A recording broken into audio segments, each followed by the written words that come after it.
So far, we learned about the 4 types of karma of the Gita: karma, vikarma, karma yoga, and karma sannyas.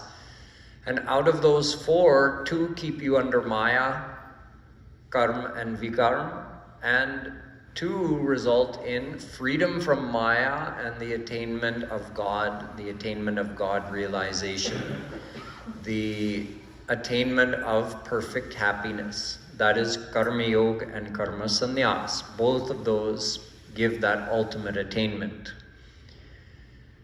We also learned that, practically speaking, if we're going to implement the philosophy of Gita, which says we must attach our mind to Shri Krishna. In fact, he ends the whole Gita by telling Arjuna, Sarvaguhyatamam bhuya shrinu me vachanam tava. Listen, Arjun, now I'm going to tell you the most secret of all the secrets.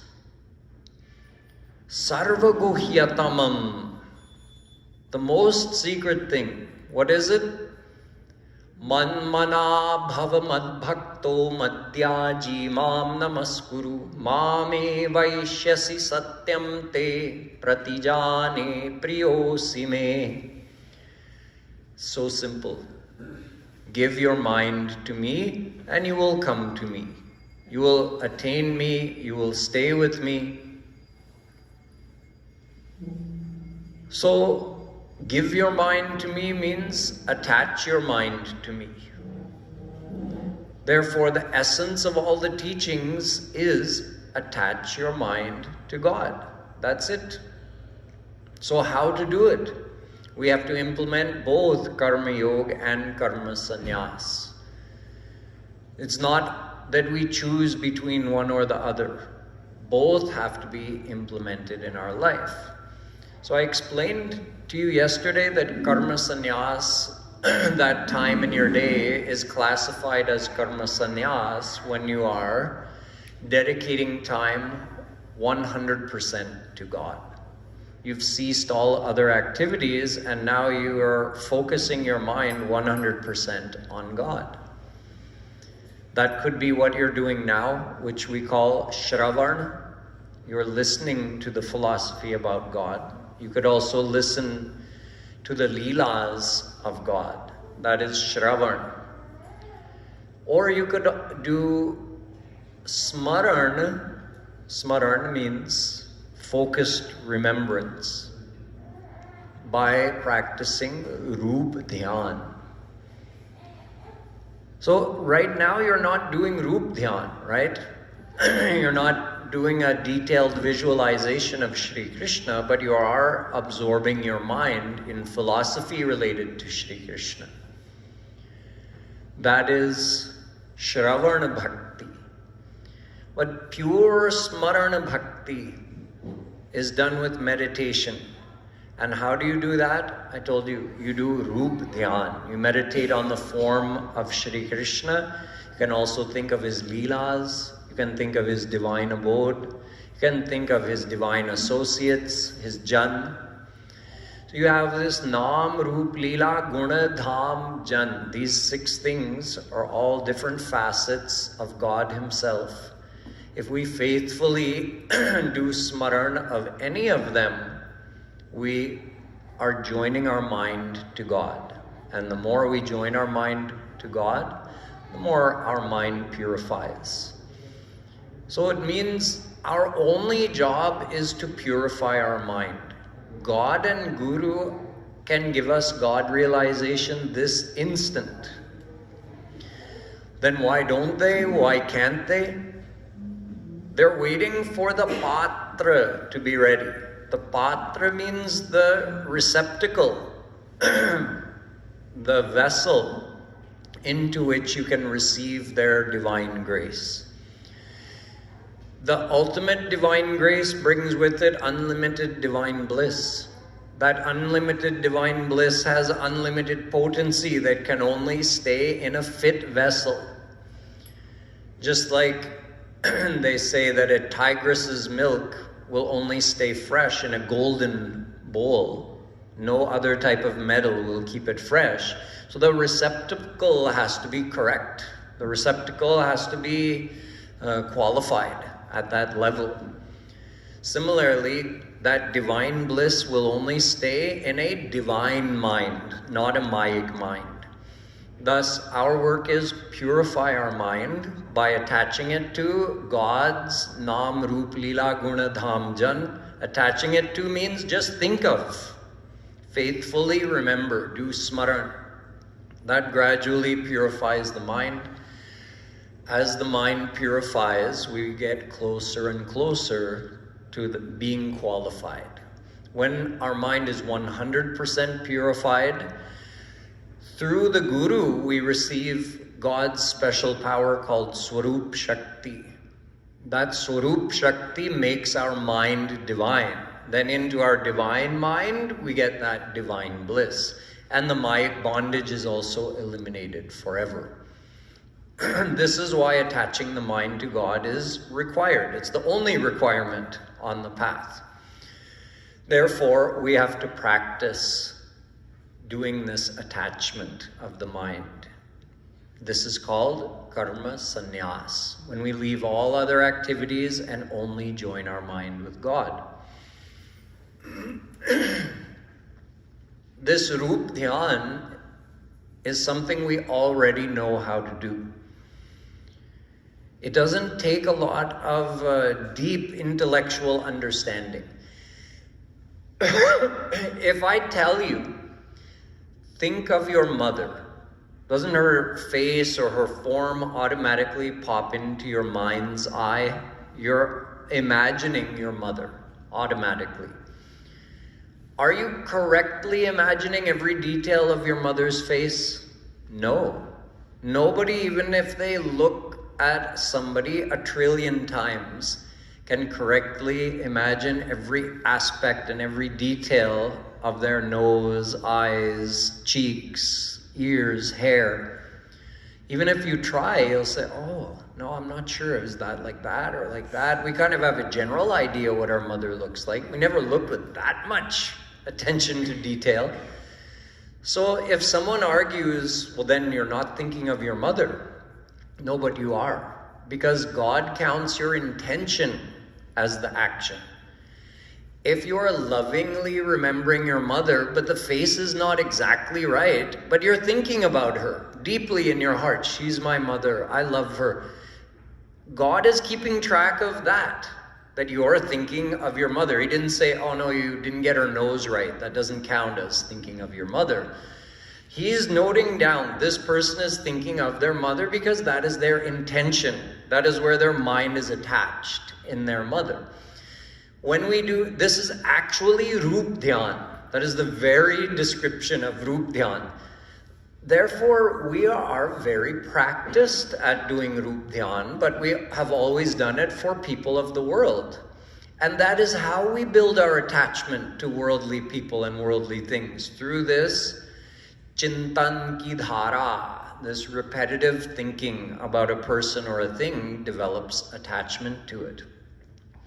So if we do the same repetitive thinking about God, His names, forms, Leelas, Gunas, Dham, Jan, the same thing happens to Him. It doesn't even matter that we've never seen Him before. Let's say there's a girl in a village and one day her mother gives her a picture of a boy and says, you know, you're only a teenager now, but when you grow up, you'll be marrying this boy. He lives a few villages over. You've never met him, but here's his picture. The girl has never met him, but now she's thinking, oh, he's so handsome. I bet he's very nice and very kind. She's doing Roop Dhyan of this person she's never met. Before she even meets him and gets married to him, she's already attached to him because she's done that much Chintan. We've never met Krishna, but we can do the same Chintan. The saint plays the role of the mother, telling us, this is your divine beloved. You've never met him, but he's waiting for you with open arms. You just have to go to him. So we start doing Chintan. Oh, Krishna is waiting for me. He's always been mine, but I always ignored him. He never forgot me, but I always forgot him. Oh, then we have all the descriptions of saints. This is what he looks like. This is his personality. These are his qualities. He did these leelas. And just like that girl to be married is imagining all the scenarios with her husband to be. When I meet him, we'll talk like this, we'll do that. She's doing Roop Dhyan of all these imaginary scenarios. We can also do Roop Dhyan of our own meeting with Shri Krishna, even though we've never met him. And just like her imagination of those scenarios causes her mind to get attached to her husband, our Roop Dhyan of those Krishna Leelas, where we become a part of the Leelas in our imagination, that causes us to get attached to him.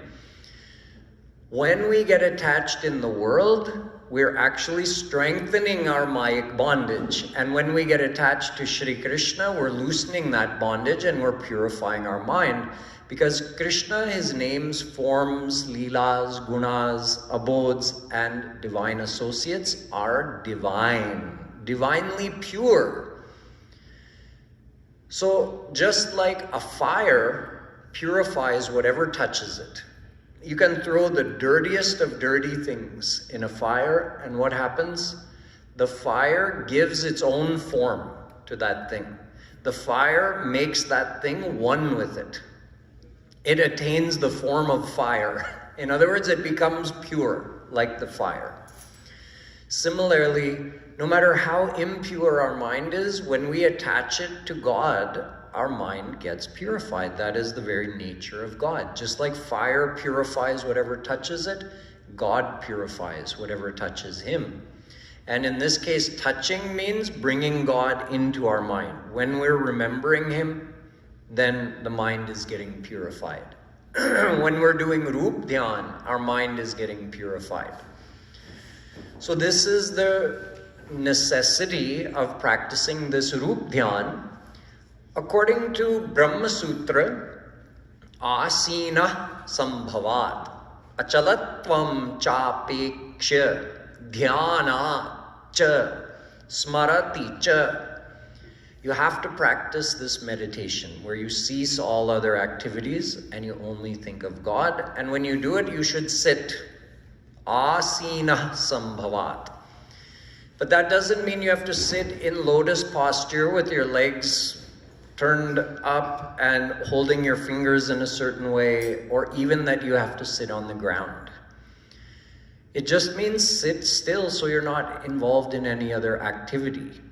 And you can just relax. Sit in a way that you can relax. But achalatvam chapeksha, don't fidget. Focus. And then dhyanacha, start your meditation.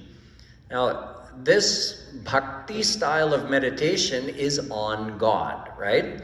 So it's actually easier. People meditate on so many different things, everything but God, right? We meditate on our breath, we meditate on a candle flame, we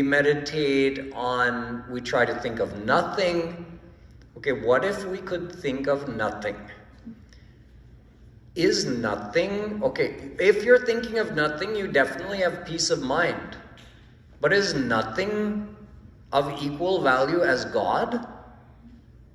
Why would you want to think of nothing when you could think of God? And thinking of nothing is pretty much impossible anyway, because nahi kaschit charnamapi jatu tishthatya karmakrit. In the 3rd chapter of Gita, Shri Krishna says, the mind never rests for a moment. And you're trying to sit and think of nothing. The mind will never be empty. It is always driven by the desire for happiness. Thus, it can never rest until you reach God. So the mind is always active. But even if you could make it stop and think of nothing, there's no value in that long term. It's a temporary relief from thoughts. The long-term value is when you join your mind with God. Then the mind is purified. And meditating on God is 1,000,000 times easier than meditating on nothing. The mind desires beauty. Okay? Think of Radharani. Think of Krishna. What is more beautiful? The mind desires love. They are the very form of prem. They are prem, premanand. You can get that perfect love from them. Whatever your mind is attracted to, divert it towards Radha and Krishna. So, meditation on the path of bhakti goes with the flow of the mind. It doesn't look to halt the flow of the mind, just to divert it towards the divine side. Keep working, mind. Keep desiring. Keep thinking. But desire Radha Krishna. Think about Radha Krishna. It's a very natural and I would say, compared to other forms of meditation, easy type of meditation. Nonetheless, the mind will run around on you, especially initially, and that is because of the gravitational pull of the already established worldly attachments. Where does your mind run to when you try to meditate on Krishna? It will run to the objects and people that you're already attached to. So that's the gravitational pull of those attachments. There's no way to remove those. You can get more attached to Krishna, then the worldly attachments naturally start to just ease. They naturally start to fade. It's not a struggle. The path of bhakti is not about forcefully removing attachments from the mind. That is not the practice on the path of bhakti. It is about just taking the mind towards God and letting God's grace take care of the rest. You love Krishna more, the worldly attachments are automatically going to start reducing. There's no struggle needed, no struggle required. Of course, we don't want to carelessly multiply worldly attachments for no reason, but we also shouldn't think that just we're going to forcefully remove those attachments and stop desiring the world all of a sudden. It doesn't work like that. Don't even worry about that. Put your energy into loving Krishna more, desiring Krishna more. So when you meditate, your mind is going to run here and there. That's okay. Just keep bringing it back to Krishna. When you notice it's gone to the world, bring it back to Krishna. Or even one other very effective technique that Sri Kripaluji Maharaj teaches is that wherever the mind goes, put Krishna there. So if your mind goes to a person over and over and you're feeling frustrated, I'm trying to think of Krishna and this person keeps coming in my mind, then freely think of that person, but see Krishna inside of them. So when you see them, see Krishna inside of them, then again, no struggle. Krishna is omnipresent, so it means he is in that person. Nothing wrong with that. If your mind keeps going to, let's say you just had a vacation and you were visiting all these places, so your mind is going to that beach in Hawaii, or your mind is going to that cruise boat in Alaska. You're trying to think of Krishna and your mind is going over there. It's okay, just put Krishna there. Be on the cruise boat with Krishna. Be on the beach in Hawaii with Krishna. There's no restriction. Sri Kripaluji Maharaj says, you can play cricket with Krishna if you want. Give him the bat and take his wicket. So there's nothing, there's no rule and restriction as far as in what scene or scenario can you visualize Krishna. If Krishna is there, he will purify everything. Don't worry about it. So this is the Rup Dhyan that we have to practice. The best way or the easiest way to practice this Rup Dhyan once you're sitting is to do it with Kirtan. This is the importance of Kirtan. Just Kirtan on its own is not enough. The Rup Dhyan has to be there, but the Kirtan combined with Rup Dhyan is the best way to meditate, because the Kirtan will block out external noises or distractions, And just the chanting itself helps you stay more focused. The kirtan may even have a description of God's form, leelas, personality, so it can help guide your meditation. Or even if it's just Nam Sankirtan, at least the chanting, the active chanting, will keep you from feeling sleepy or getting distracted. This needs to be practiced every day. So every day we should be sitting, playing some recorded kirtan or doing our own live kirtan and practicing Rup Dhyan. If you're very much attracted to other forms of devotion, you can do that. Just make sure the Rup Dhyan is there. And keep in mind that as far as a secondary practice that supports the Rup Dhyan, the Kirtan comes the highest recommended. That doesn't mean you can't do some other secondary form of devotion like puja or path or any other type of devotion, jap, anything. As long as the Rup Dhyan is there, it's all good, it's all correct. So it's not about Jagat Guru Shri Kripaluji Maharaj never said any style of devotion is wrong. He said either it's all correct or it's all incorrect. If Rup Dhyan is not there, every form of devotion is incorrect because it's just physical. Your mind is roaming somewhere in the world.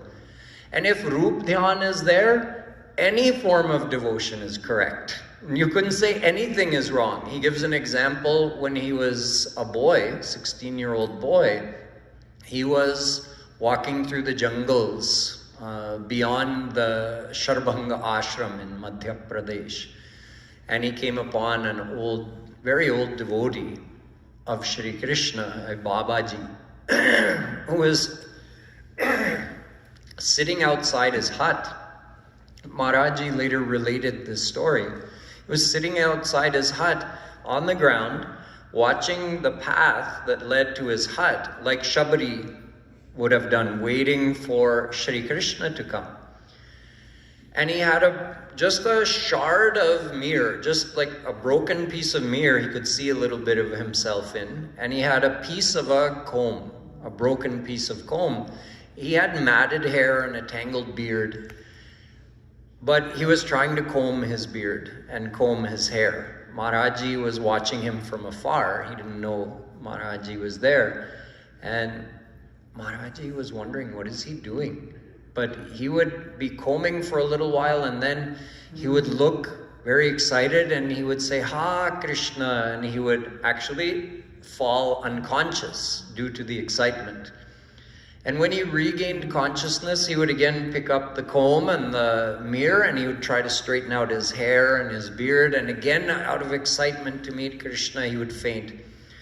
So eventually, Shri Maharaji approached him and asked him, Babaji, what are you doing with this comb and this mirror? So he said, Krishna, my beloved, could be coming at any time and I want to look nice for him. I want him to be happy when he sees me, so I'm trying to straighten myself out. So he was 100% serious. He was at such a level that he felt Krishna could come any second. So that's where we're trying to get to, that we have that confidence and attachment in Krishna that we know any moment he could come. That's how advanced that Babaji was. So then Maharaji, when he related that to us, he said, in what scripture is it written to do bhakti with a comb and a mirror? And yet, that's what he was doing. He was doing 100% Rup Dhyan of Krishna. Oh, he's coming, he's going to be here any second, and doing that with a comb and a mirror. So Maharaji said there's millions of ways you could practice devotion, but the Rup Dhyan has to be there. And along with Rup Dhyan, as I mentioned yesterday, which is our practice of karma sannyas, right? That means you leave everything for some time and just practice this Rup Dhyan and Kirtan or Rup Dhyan in any form of devotion. But that would only be a part of your day. The rest of the day you have to do karma yoga. So that means don't take one step forward by practicing the karma sannyas sadhana, and then you forget about the karma yoga sadhana. You spend the whole day thinking of the world, so you took 2 steps back. But you'll notice if you sincerely practice the karma sannyas sadhana, that will help you be able to do the karma yoga sadhana, because you're developing a deeper attachment to Krishna, and there's a threshold you'll pass eventually where the attachment to Krishna is deep enough that you'll naturally think of him during the day. It will become a part of your identity. Instead of I'm a body, I have this physical body, and I'm related to this person who is related to my body. So we have that identity. This is my mother, this is my father, everything on the basis of our physical body that stays in our mind all the time. Now you're going to feel I'm a divine soul and I'm related to Krishna. That identity is going to stay in your mind throughout the day. So then you'll easily remember Krishna all the time.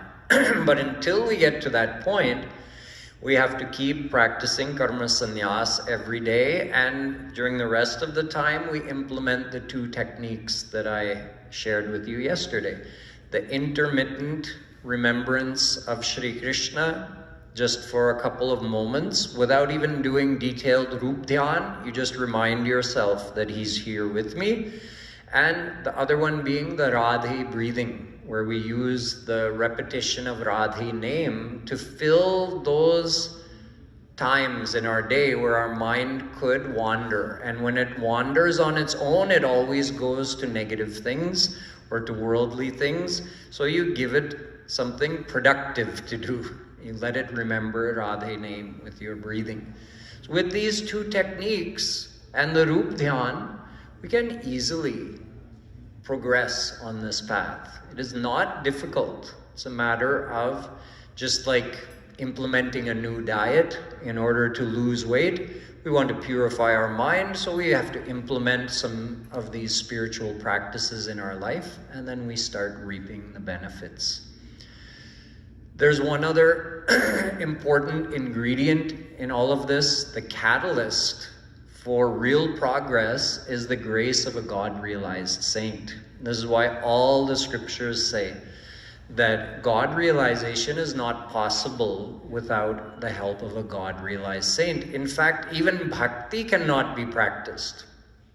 Bhakti Rasamrit Sindhu by Rup Goswami says, Adau Shraddha Tatah Sadhu Sangotha Bhajana Kriya. First, desire for God. Then God will arrange for a guru to come into your life. Having gained the association of that guru, bhajana kriya, then your bhajan, then your bhakti starts. So important is the grace of the guru. So guru has to explain the scriptural philosophy to us. Guru has to explain the path to us. These are all external ways that we can see the Guru is helping us, but the grace of the Guru is an invisible power that we receive on the basis of our mental attachment to the Guru and our effort to follow the Guru's instructions for doing devotion. It's not just enough to adopt a form of devotion and think we're going to make it all the way to God realization. Yes, we have to adopt a form of devotion, but we need the special catalyst.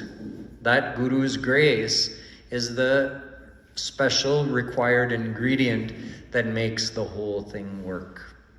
So if you want to learn more about Guru, we didn't have a lot of time to talk about Guru in this lecture series.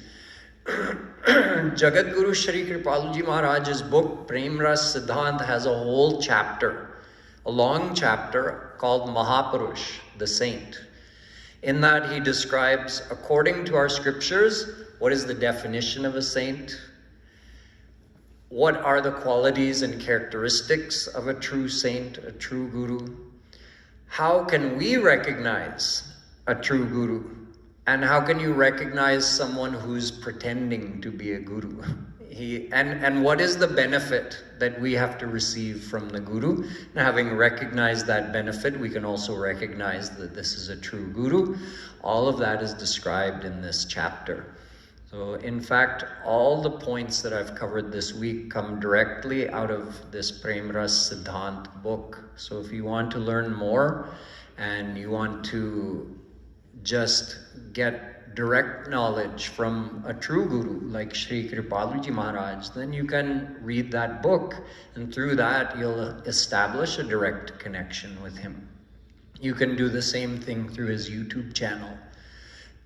So many people have met Sri Maharaji through his YouTube channel, whether he was physically visible on the earth at that time before 2013 or after. He's not visible to us. People for decades have been meeting Sri Maharaji on TV Asia or Asta channel or nowadays YouTube.